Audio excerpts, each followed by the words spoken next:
আপনি কোরআন পড়ছেন, কিন্তু না জেনেই এমন কিছু ভুল আপনি করছেন যা কোরআন শরীফের আয়াতের অর্থই বদলে দিতে পারে। হ্যাঁ, সত্যিই বলছি, একটা ছোট্ট ভুল কিন্তু অনেক বড় সমস্যা। দেখুন তো এই 5টি ভুলের ভিতরে আপনি আছেন কিনা। হরফের উচ্চারণ ঠিকভাবে না করা, কাফকে কফ বলা, যেমন ক্যালবুন। ক্যালবুন অর্থ কুকুর, আর কলবুন, কলবুন অর্থ হৃদয়। দেখলেন, ছোট্ট ভুল কিন্তু অনেক বড় পার্থক্য। গুন্না ঠিকভাবে না দেওয়া, যেখানে নাক দ্বারা আওয়াজ বের হবে সেখানে আপনি সরাসরি ভাবে পড়ে যাচ্ছেন।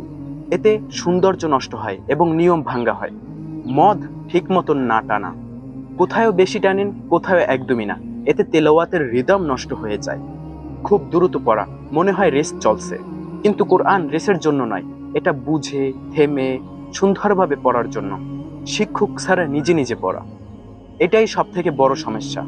ভুল ঠিক করার মতন কেউ নেই। মহান আল্লাহ তাআলা বলেন, ওয়ারাত্তিলিল কোরআনা তারতিলা, ধীরে ধীরে স্পষ্টভাবে কোরআন তেলাওয়াত করো। ভাবুন তো, আপনি কোরআন শরীফ তেলাওয়াত করছেন, কিন্তু তা ভুলভাবে। আপনি কি ঠিক করতে চান না? আজ থেকেই ঠিক করুন, সঠিক তাজবিদ শিখুন।